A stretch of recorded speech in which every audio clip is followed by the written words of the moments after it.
morning, everyone. My name is Sheila Doyle Hawkins from the class of 1978, and I am the Clarke Alumni Association Board President. It is wonderful to be with you this morning. I'd like to begin this morning by thanking all of you, my fellow alumni, for doing all you can to ensure the Clarke spirit lives on. And let me just tell you, this class, they got a lot of Clarke spirit. Right, ladies? I encourage you to take a trip down memory lane while you are on campus this weekend. Enjoy exploring the buildings and grounds, and have fun reminiscing with your friends about your Clarke experience. One quick logistical detail before we begin brunch: tables will be dismissed by our conference and events staff for the buffet. At this time, I would like to invite Clarke's Director of Campus Ministry, Hunter Darazat, to lead us in prayer before we share our meal.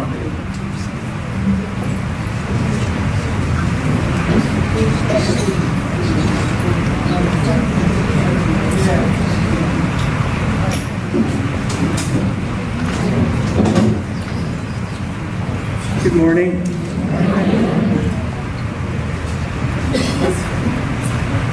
Lord God and giver of all good gifts, we are grateful as we pause before this meal for all the blessings of life that you give to us.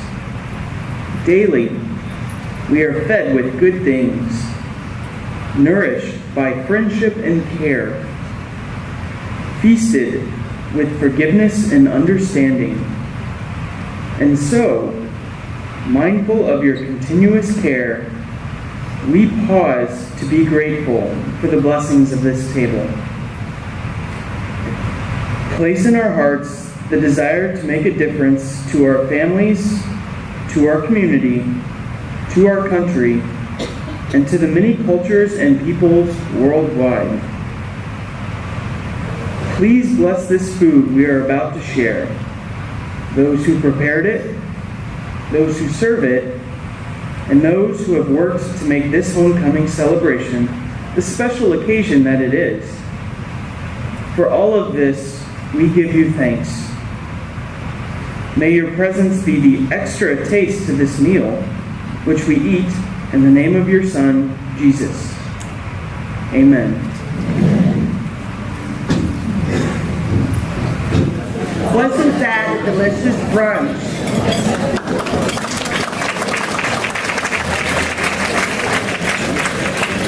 We thank the Clarke Dining Service and our conference and event staff for such a wonderful time and wonderful food.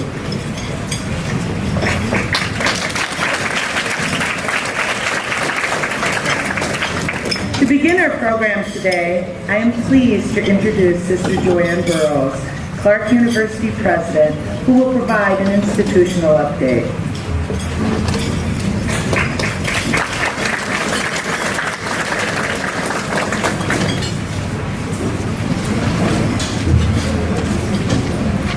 Good morning, everyone. It's wonderful to see so many people here with us today. It's great to have you all here for the homecoming brunch.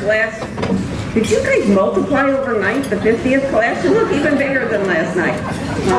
We had a wonderful evening last night with the 50 plus, and I understand the boat ride was wonderful, and I managed to get down to Catfish Charlie's for a little bit. I understand the cabaret was lovely last night, so homecoming's off to a great start. I would like to extend a special welcome to all our classes, the anniversary reunion year classes who are here today, celebrating with us this weekend. We hope it's a treat for you to be back on campus, because it certainly is a treat for us to have you back on campus. Homecoming may be your first visit back to campus in many years, perhaps even since you graduated from Clarke. I'm sure the campus, as well as the students and activities, look different than they did when you were a student. We work hard as a campus community to plan and implement strategic initiatives that better serve our students and the community and strengthen Clarke University for now and in the future. Now, this year, we are celebrating our 175th academic year at Clarke. But yeah. But it's a little tricky because our founding date isn't until next October. Think about the math, folks. But you know, with BVMs, they can make something out of nothing, and they have throughout history, so we're going with it. Celebratory festivities officially kick off this coming summer with a trip on Ireland tour in July. And at this point, that trip is fully booked, so we're very excited about that. The 2018-19 academic year will be a year of celebration, so please stay tuned in the magazine, on the Facebook page, through social media, etc., for different kinds of activities that will go on next year. We have not finished planning all of them at this moment. While we celebrate and commemorate 175 years of Clarke's history, we prepare for the future with the development of a new strategic plan. The current plan comes to an end this December, and we are in the early stages of working with a higher ed consultant on developing our next strategic plan that will carry us forward into the future. The current environment poses many daunting and escalating challenges for colleges and universities, Clarke included. The population is decreasing, demographics shifting, societal expectations changing, funding at all levels decreasing, and how students live and learn evolving. Clarke has changed, is changing, and will continue to change to respond to these needs. In our continuing transformation, we endeavor to remain faithful to Mother Clarke's call to remain progressive with the times through forethought and inventiveness. What I can tell you is that through it all, I promise Clarke's progress will not leave behind the values that have made Clarke, Clarke. Now, rather than share a whole bunch of statistics that none of you will remember and start looking at your programs and wondering when I'm going to shut up, I won't do that. I could share with you statistics like this is the most diverse student body that we've had, probably in Clarke's history, or that, yeah, that's an exciting thing. Or I could share with you our U.S. News and World Report ranking, or that we were the only college and university in Dubuque to make the Wall Street Journal Top 500. So that's exciting, yep. But what I'd rather tell you are stories about our current students and recent alums. I hope as you listen to these stories, they resonate with your own Clarke experience. Academic programs that are challenging, faculty who are hands-on, and the caring, attentive, and supportive environment you experience as students at Clarke. So I'm going to start with the Olivia Harris. I got a surprise letter from her about 2 weeks ago now, and I just, I get a lot of letters and they're not always very nice. So I opened this one up, and Olivia graduated last May in a double major with art and biology. And she was at her veterinary school orientation at the University of Madison. So she has decided to be a vet. She wrote this beautiful note about her experience. It was one of the things they had to do at orientation was to write back and say thank you. And in it there was a line, and you will see the whole letter, it will be in the next magazine. But she said, and I quote, "There is no other school that could have done a double major, played 2 varsity sports, and got all my pre-vet requirements done in 4 years." She was just an amazing young woman. And then there's Seth Corey. Seth Corey is a recent graduate with a double major. They all seem to double everything, but math and biology, and he's currently in graduate school at Texas A&M for studying biochemistry. He recently published a research paper in the Proceedings of the National Academy of Science, and they give me its title here, but you don't care, because I don't understand what it means, and I probably can't say all the words. But Seth was on campus last week in classes with our science students, giving back and helping them learn about going on to graduate school through his own experiences. We have a new food science major that some of you may have heard about. Food science is in chemistry, it's not a culinary degree.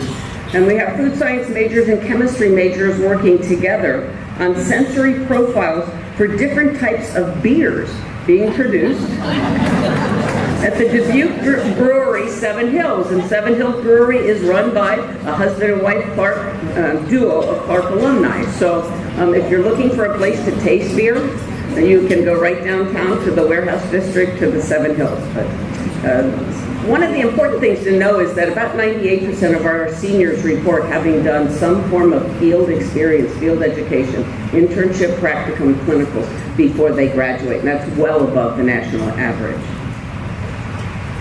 Our recent Masters of Social Work graduate, I'll say a little bit more about social work in a minute, Jamie Klein, started a nonprofit in Platteville.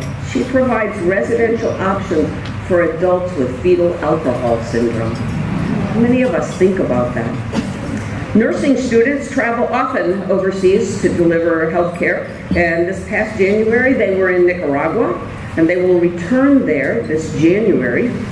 I think it's because it's warm, but it's altruism. And they will also be traveling to the Dominican Republic in May to also provide health care in that area. Now, each fall I have the opportunity and the pleasure of hosting all the new students in my home for dinner. And that's about 6 nights of taco dinners. And I never eat another taco for the rest of the year, but they like it. At these dinners, I ask students about their Clarke experience, whether or not we've met their expectations and how we could improve their experiences. The dinners this fall were some of the best I've ever had. It was just fascinating. The quality of the students, their level of maturity, appreciation, engagement was just remarkable in its difference. And I have a year-to-year comparison, so it is kind of interesting to me. And many of them commented that Clarke had exceeded their expectations. They're very happy with their faculty and coaches and the family atmosphere we have at Clarke. The students were amazingly polite and courteous, and having them in my home was certainly a delight. And unlike some years in the past, what teachers help them write thank you notes to come back. It's all part of this social experience that they have. But I've received about 8 individual notes from students, unprompted by faculty, thanking me for the experience. So it's really been quite interesting. Now, you wouldn't be surprised that countless students comment on our friendliness and welcoming and community. This is part of Clarke that has not changed. They make suggestions and we take them very seriously. We have changed technology, dining hours, academic support services, equipment, and all kinds of other things as a result of these conversations. If you want to know what the big requests were this year, the men want urinals in Mary Jo, an elevator in Mary Jo, and self-flushing toilets. And I told them that we're helping them with their conditioning and training them for their wives. So, we're not doing those things. But anyway, and some other, there's too many other important things to do. In terms of other campus news, finances this year, or this past year and this year, were good. Our audit this year showed that we had an operating surplus. Our net assets increased. And we saw a decrease in liabilities because we have paid off our debt. So our debt is below $8 million. So it represents only about 1.3% of our annual operating budget to service that debt. So a couple of years ago, we did a reduction in force to bring our expenses in to align with the kind of enrollment situations that all of us in higher ed are facing, and it really has been helpful to us. Enrollment this year, I can tell you, is flat. We're about 3 students below where we were last year, and in this current environment, that's really a good thing. One of the most important things to note is that much of that decline has come from the loss of the Time Saver program. The adult market has changed dramatically in the last 4 or 5 years, and so we've seen a tremendous loss in that area. We saw a very nice rebound this year in freshmen and transfers, and so that's been very exciting to see. We saw an increase in retention for students returning this year, and of all the students eligible to return from last year to this year, 98% did. That's really a fabulous experience. It's a whole lot cheaper to retain a student than it is to recruit a student, so that's important. And our largest area of growth is in the graduate programs. of the graduate programs, especially in the Masters of Social Work. Our Masters of Social Work was accredited fully this year, and so we've seen a rebound in enrollment as a result of that final accreditation. And the Education Department has launched a new online Masters of Education in working with, and one of the venues that they're doing that with is to have relationships with the local school districts and becoming preferred providers for master's degrees. And we found ways to help reduce costs by using their training and our courses in ways that are to students' advantage. And so we've seen the MAE, which had seen some decline, and Paula Schmidt is with us, and she was the department chair. Now she's acting Dean of Undergraduate Education. It was her idea with other colleagues to make that happen, and I think we're going to see a really nice rebound in our education program at the master's level. In terms of things that are happening on campus, the Sun Deck has reopened. For those of you that remember the Sun Deck, yes, the Sun Deck, some of you may recall basking in the sun on the top of Mary Josita Hall. No, Mary Benedict Hall. Sorry, Mary Benedict Hall. Okay. And it was built in the 60s, but it's been out of commission since about 2000. Weather really took a toll on it over the time, and it was no longer safe. Well, we've raised funds to do that, and the campus recently celebrated its reopening with an ice cream social on a hot September afternoon. So you are welcome to go upstairs and visit. It's a beautiful, beautiful view from up there. It has a nice tall fence, so no one can get over it. You go over the edge, but it's great fun. In athletics, we have 362 student athletes this year, which is a school record. 16 of our 18 athletic programs were named 2016 NAIA Scholar Teams. We have very smart athletes, and they are very engaged in their practice. We won Champions Character Silver Award again this year, and I think this is our 4th year for getting that. And we're working very hard to go to gold next year. That's our goal for next year. We've hired a football coach, Miguel Regalado. We have football starting as a scrimmage squad next fall and then varsity the following year. Miguel will be around. You'll see him, and please engage him. He's a lovely person to talk to. And the One Team, One Dream campaign, which seeks to raise $6 million for our athletic facilities, to improve our fields, to expand our weightlifting, and to improve locker and training room facilities, is underway. And we are actively soliciting gifts, and so hold on to your wallets when Bill gets too close. But it is an important project for all of us. Our admissions office and marketing staff recently joined forces to develop and implement a complex and robust branding campaign. It's absolutely incredibly important that institutions have strong branding messages. It's the I'm a Clarke campaign, and a Clarke is defined as a past, present, and future Clarke student who thrives from hands-on curriculum, approachable faculty, and advanced resources available on Clarke's intimate campus to become well-rounded, career-ready, and productive contributors to the community. The language that's been incorporated into the marketing materials, both print, but not very much print anymore. We're mostly heavily digital at this point. The new website, and then you may also have seen it last week in the last week's Clarke Day. Some of you may also have seen the video last spring that was out there about graduating seniors and their faculty talking about their experiences at Clarke and their faculty's impression of them. It was very well received. We showed it at commencement, and the online reaction to that video was overwhelmingly positive, with thousands of social media posts and responses. So we're heavily involved in that kind of digital work.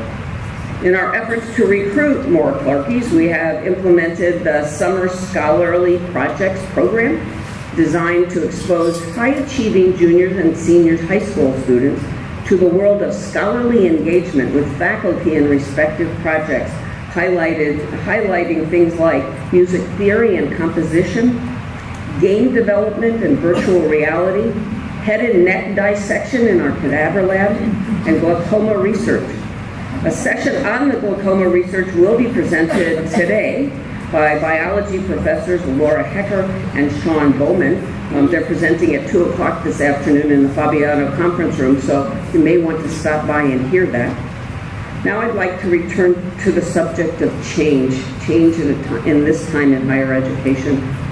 As we endeavor to meet the challenges ahead, creativity and flexibility will be critical. Along these lines, Clarke continues to participate in the growing trend of collaborative ventures that provide students access to better academic resources, improve operations, and create economies of scale. Clarke is involved in the Iowa Catholic Collegiate Association, which involves all 6 Catholic institutions in the state, as well as with Laura specifically. We converse regularly about our institutions and how we can collaborate in areas that include academics, IT, campus ministry, and our business functions. Next summer, the ICCA will be doing a faculty development program for faculty from all 6 campuses on Catholic identity and how it should influence the classroom and their teaching. I'm going to close by giving a quick update on the happenings in our institutional advancement and alumni office. Last year, Clarke raised more than $5.3 million for projects that enhance the Clarke experience for our students and the community. The way we engage our alumni and friends and seek support are also changing, and you've probably seen that. Social media campaigns like last week's Clarke Day are growing and becoming very productive for us. I hope you were able to participate in the 4th annual fundraising event that happened last week, and I'm pleased to report that the event was a great success. This annual event took place September 28th. There were 763 donors, which made the goal of 750, making a gift totaling over $192,000 in support, which also included a $50,000 challenge grant by the Clarke Board of Trustees. Additionally, more than 2,500 interactions were shared across all social media platforms, as well as 17,000 story views on Instagram and Snapchat. I don't know what that means, but it's a good thing. Social media is also facilitating the way we communicate with you, our alumni, and for you to communicate with us and with each other. The Clarke Alumni Facebook page is one such example. I invite you all to check it out, and as well as the new and improved website, which someone did point out to me a major error on it last night. I promise I'll get it fixed Monday. And often share story, and that you come and check it often and share your stories with us. The Your Gift, Your Way annual fund appeal allows donors to direct their annual gifts to support the budgeted needs of their favorite department, team, or activity. This effort also has inspired donors to make sizable contributions to special projects that were meaningful to them during their time at Clarke. Our annual alumni participation rate is 13.3%, which exceeds the national average by about 4 percentage points. It is IA's goal to increase alumni participation to 15% this year. We hope that you will help us in that effort. And a growing number of alumni and supporters have asked how they can pass on to future generations what they gained from Clarke. The Clarke Lives Endearment campaign began just 3 years ago. Through this expectancy or plan giving campaign, we are seeking to increase the number of alumni and friends to include Clarke in their estate plans.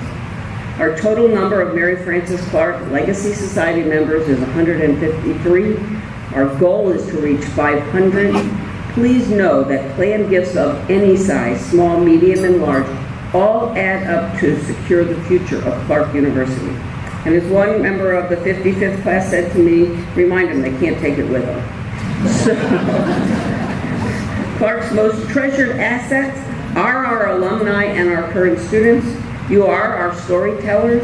You and our current community of learners are proof of the tremendous power and value of a Clarke education. It is a delight to have you all here with us this weekend. I certainly hope you enjoy your time on campus and the opportunity to reconnect with friends. Thank you all for being here, and thank you for your continued support of Clarke University.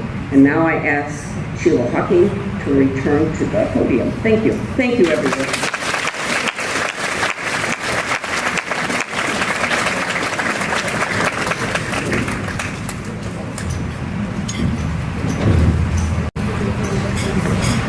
Thank you, Sister Joanne, for that update. At this time, I would like to recognize those alumni who have given their time and talent to make Homecoming 2017 a success. Class reunion representatives are members of their class who encourage participation in homecoming activities. From what I see in our room today, I'd say they have certainly done their job well. The names of our 2017 class reunion representatives are listed in your program. We would also like to show our appreciation to them with a small gift from Clarke. Will all class reunion representatives please stand to be recognized and continue standing so that our institutional advancement staff can hand out your gifts. Let's show them our gratitude.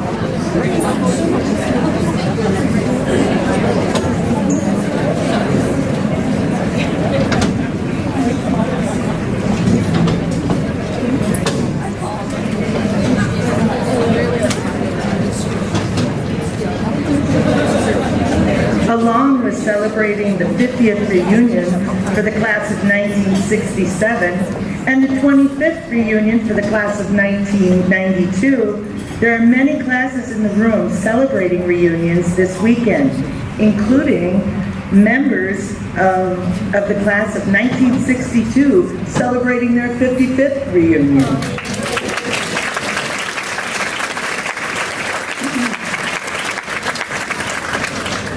We are happy to see so many alumni and friends this morning. As we begin the presentation portion of our brunch, I would like to ask Vice President for Institutional Advancement, Bill Bebach, to come to the podium.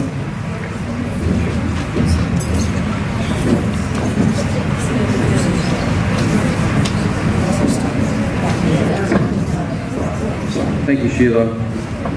Homecoming is certainly a very special time. It's a time to reflect on the past and celebrate the future. And we're very confident that Clarke's future looks very bright. You heard Sister Joanne mention that last year we set a record of over $5.3 million in fundraising, and we hope to continue to grow that because that fundraising is what allows us to do the extra things to keep Clarke up to date and meeting the needs of our students. This year, we always announce our class giving activity, and it's kind of fun statistics. This year, the class of 67 has exhibited the largest percentage of participation, followed by the classes of 62 and 72.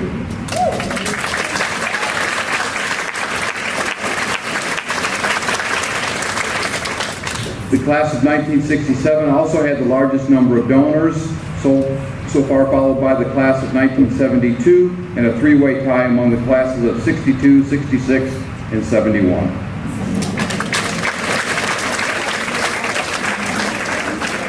And for the most dollars raised this year, the class of 67 is once again leading the way, followed by the class of 1962.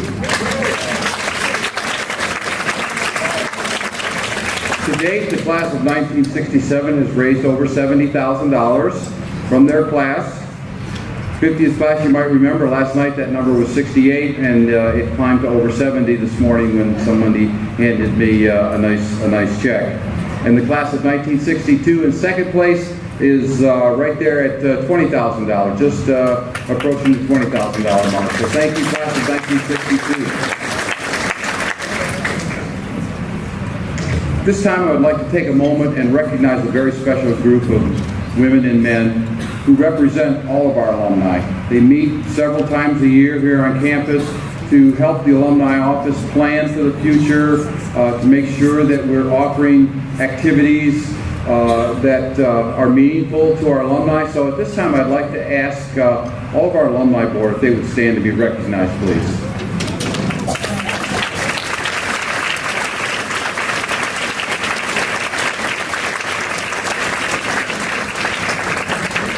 Special thanks to Sheila for providing the leadership of the group.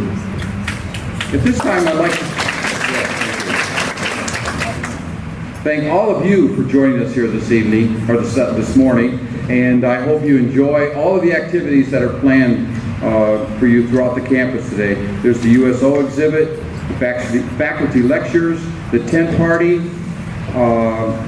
and let's see, there's an art exhibit right off of the atrium there, and then there's the cabaret this evening. So there's lots of activity planned. Please take advantage of it, and if there's anything else that we can do to make your day special, please let any of our staff know, and we'll do our very best. So thank you once again. Enjoy your homecoming.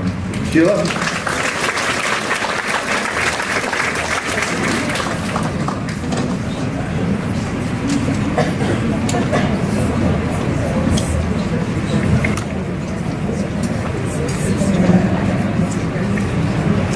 Thank you, Bill. And I would like to apologize. I missed a group. We also have a group of alumni here for their 60th reunion, so let's give them a big hand.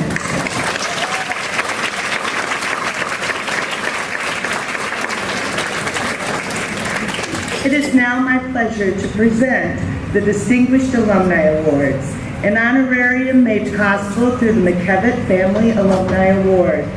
We will begin today with the Outstanding Achievement Award. The Outstanding Achievement Award is given to a Clarke graduate who has achieved distinction in his or her chosen field.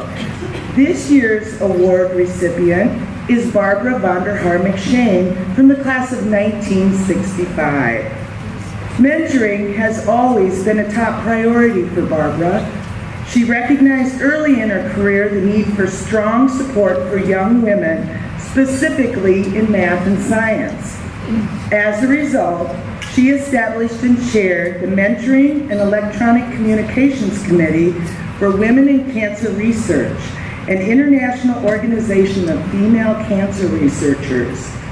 Upon graduating from Clarke, Barbara attended graduate school at the University of Wisconsin-Madison, after which she took a postdoctoral position at the National Institutes of Health, and over the next 39 years, she rose through the ranks to become one of only 4 women out of 60 laboratory branch chiefs in the Center for Cancer Research at the National Cancer Institute.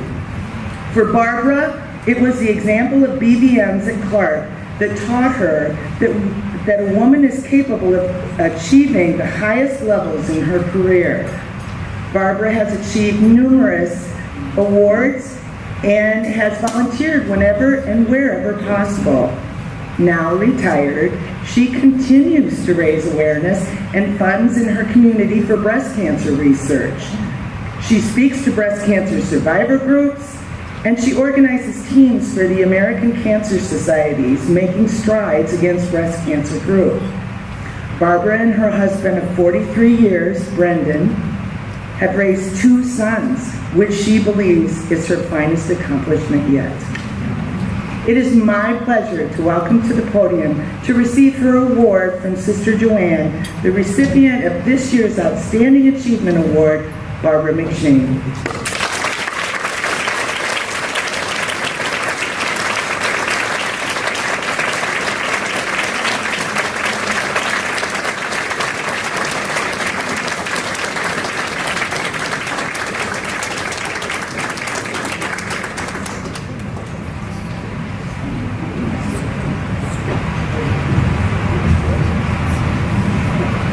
Thank you very much.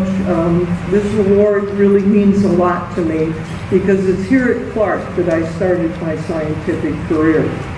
When I have received awards in the past, I always make a point of thanking my husband, Brendan, and my parents, and Sister Marguerite Newman, who was the chair of the chemistry department when I was a student here, and also all the nuns and faculty who set me on the path to becoming the woman and the scientist that I am today. I usually mention those people, but today I'd like to just mention another group of people that I've never thanked publicly, and that is my siblings and their spouses who are here with me today. Okay.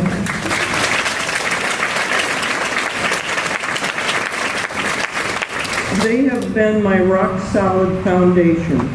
They have been my companions, my supporters, and my friends throughout my life.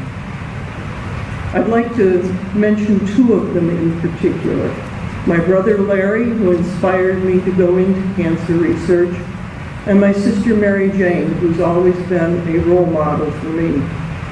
We come from a very large family. Both of my parents came from large German immigrant Catholic families. Neither of those families had a tradition of higher education, particularly for women. So when Mary Jane, MJ as we call her, had the opportunity to go to college when she was a senior in high school, first she had to convince my parents that it was a good idea to spend her life savings going to college. And she did that. She came to Clarke and she graduated in 1961.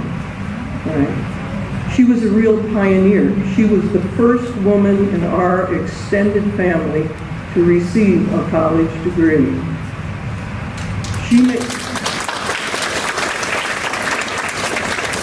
She made it possible then for Margie to graduate from Clarke in 63, me in 65, Teresa in 67, Joanne in 69. And then for our brother Phil to graduate from Iowa in 73, and our baby sister to graduate from Northern Iowa in 77.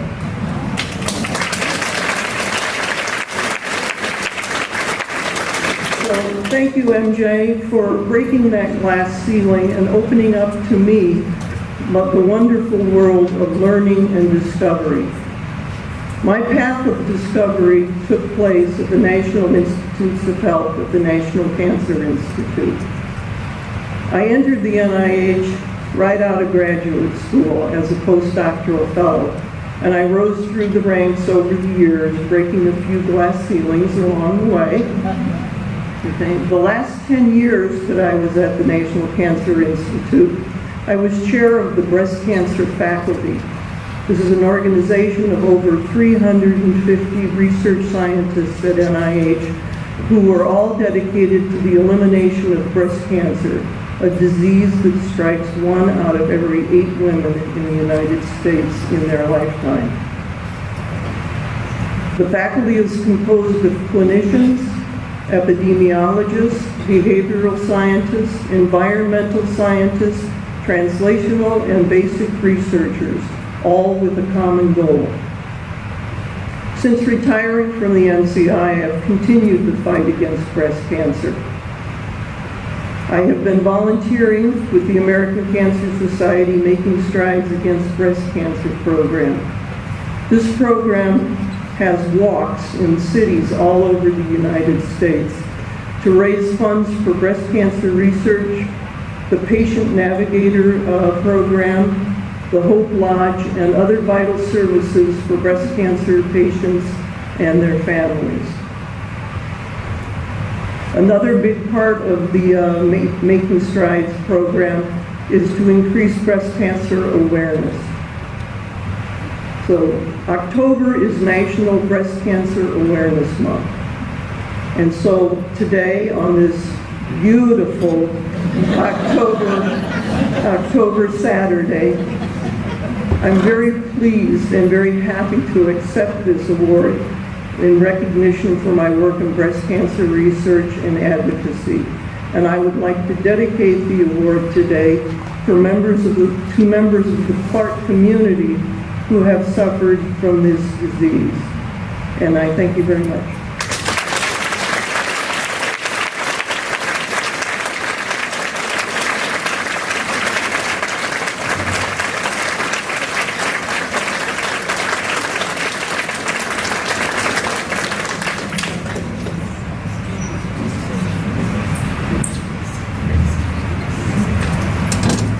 Congratulations, Barbara.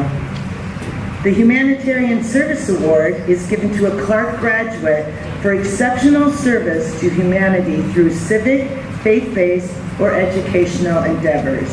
This year's recipient is Bridget Hollingsworth from the class of 2006.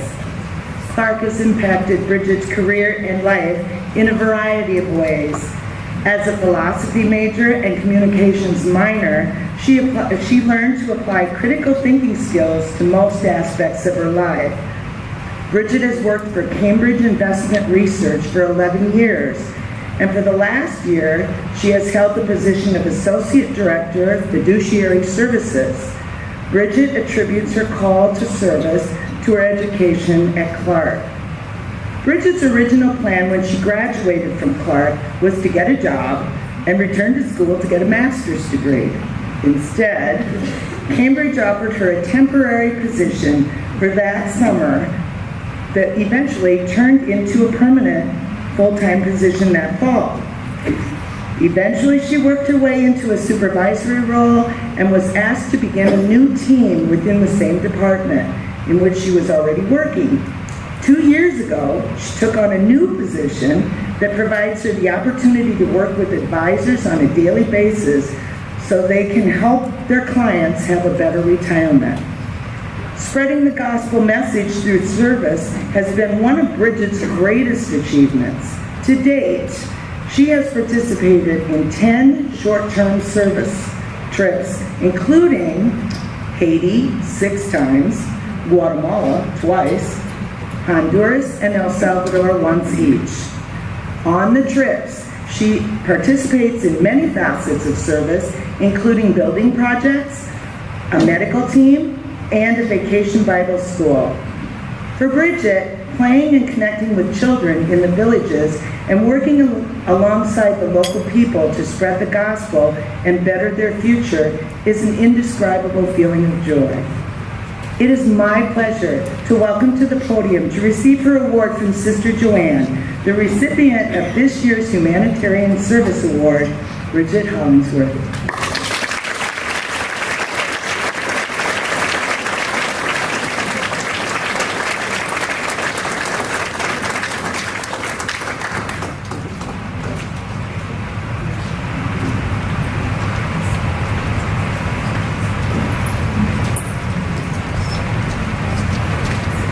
Sure, there was a script up here, but it doesn't look like I have anything written down. So I will have to come up with my own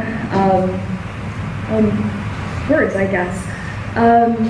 When I started thinking about this award and what it meant, everything that came to mind was a sermon, and I'm assuming Hunter wants everyone to come to the chapel tomorrow and listen to the sermon instead of listening to me preach. So I would just like to thank my family. My dad actually inspired me to start going on trips. During my time at Clarke, our church partnered with another church, and I believe he got to go to Nicaragua. Is that correct, Dad? He doesn't know. Somewhere. And I felt the calling in my heart. I felt that it was something that we're all called to do. The Bible does say in Matthew that we are supposed to go and make disciples of all nations. It's not something that is necessarily in everyone's heart to go to Haiti or Guatemala or a foreign nation. There is need and there is opportunity to serve within your own community, within your own state, and I believe that everyone should. I just had the opportunities to travel with my service, and that's really what this award is about, I guess. One of the questions on the application that you actually have to fill out was, why do you deserve this award? And quite honestly, I'm not really sure why I deserve this award. I think that there's so many people in this room that have contributed large portions of their life to serving others. And I think this award is for everyone. It may have my name on it, but it's for everyone that's ever served, whether it be volunteering at a sporting event in your community, or volunteering to teach a class that you don't get paid for, or maybe one that you do get paid for.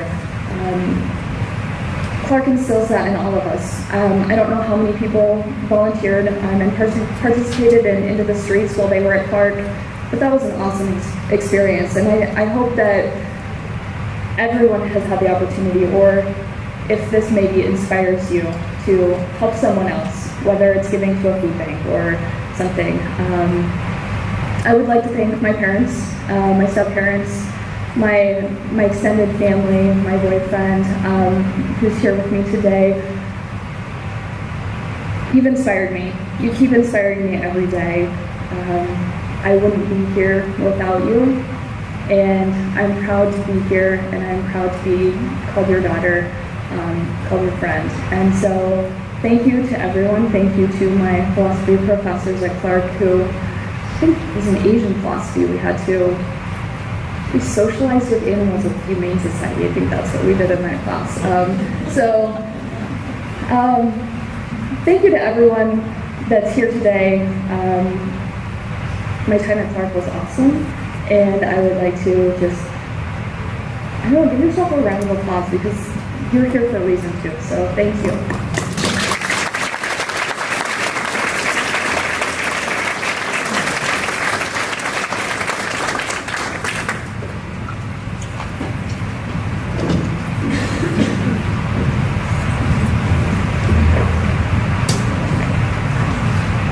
Congratulations, Bridget. And finally, the Rising Star Award is given to a Clarke graduate who has made an impact in their career, community, or contributions to Clarke.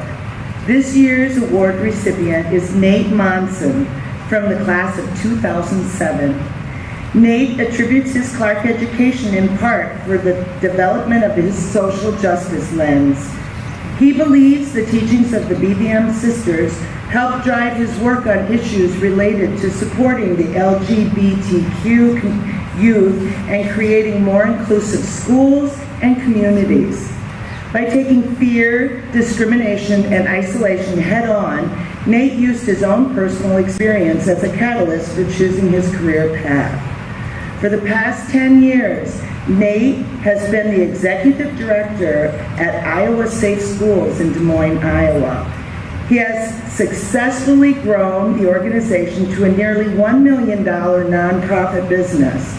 It now serves over 2,000 youth directly each year and holds the largest LGBTQ youth conference in the country, the Governor's Conference on LGBTQ Youth. Nate ties his career success back to his experiences at Clarke, where he was involved with Clarke Student Association, Clarke College Democrats, and campus ministry. He also made various connections through other activities on campus. Nate applies the BBM core values to his everyday life as well. He volunteers with allied organizations and progressive causes, holds policymakers accountable on social justice issues, and embraces his shared experiences as a Clarke alumnus. It is my pleasure to welcome to the podium to receive his award from Sister Joanne, the recipient of this year's Rising Star Award, Nate Monson.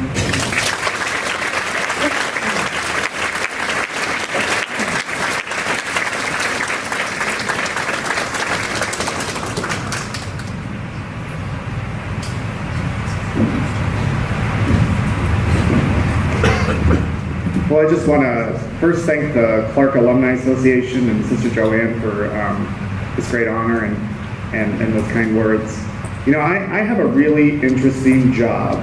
You know, when you support LGBTQ rights, not everyone agrees with that. That's lesbian, gay, bisexual, transgender, and queer and questioning rights. Not everyone believes that students deserve a safe environment. Not everyone believes that discrimination should be over with. So in my job, I've had quite a few titles I've been given. I've been called a criminal. I've been called the devil incarnate. The most dangerous man in America was a recent title I got. And I've been threatened to be subpoenaed by the Iowa House Government Oversight Committee. Now, I view all of those as badges of honor in this work. And I like to think I am that good at my job because of the talents I gained here at Clarke. I'm that good that I can drive the opposition that wild because of the skills I gained here at Clarke.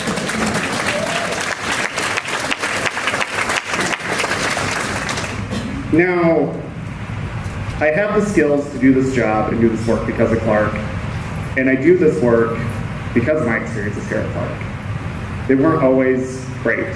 I can remember being in the caf right over there and being called a faggot and having no one intervene. One year I was given a package in the mail. Someone had mailed me a manila envelope, and they had put all these brochures in there, and in there they had written, "Repent now, God hates gays." And as an out student, that can be very scary, it can be very intimidating, you don't know where that came from. And for me, the decision to do this career path, which I got this job in May, graduating actually out of Clarke, was because of that experience.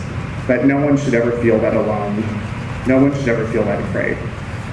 And I'm very proud of Clarke in its evolution on this issue. I know that there's an LGBTQ student organization here on campus. I know there's ally training that's happening. And I know that students can have that safe, supportive environment and resources that they need that 5, 10, 15, 20 years ago may not have been there. And so for us LGBTQ alum, it's great to feel like we're a part of the Clarke family. Because for some of us, we may not have had the best experience. And to see that evolution and that change happen means a lot. And it really embodies those values of the BBM sisters. And so I just really want to thank Sister Joanne, the staff at Student Life, for all the hard work of creating that more inclusive environment for students, because that's so important. The work I do, I work with teachers and staff that may have recently lost a student because of suicide or hate crimes that have happened to them. I have to go to school board meetings, which are packed with people who are angry about transgender students who just want to use the restroom. And it's great to see this institution embracing all the students that make this place such a wonderful, wonderful place that we all have great memories of. So thank you all for this great recognition. And by the way, I wouldn't be doing my job as an executive director of a nonprofit if I didn't take the time when you have a microphone. We have a great reception here in Dubuque coming up next week for Iowa State Schools, October 12th. You can go to our website to find more info. But really though, thank you for this great recognition and for all the hard work the institution's doing.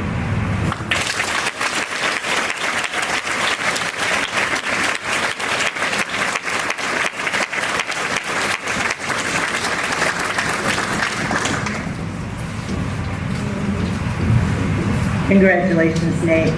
Before we conclude this morning, I would like to thank the Institutional Advancement Office and the entire Clarke staff for making this weekend a reality. Let's give them all a round of applause.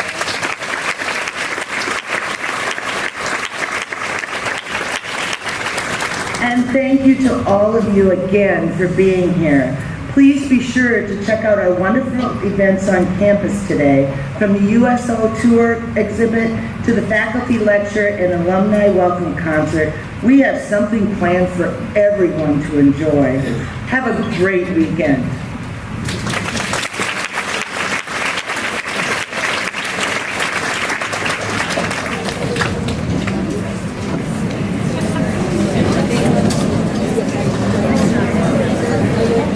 Nice.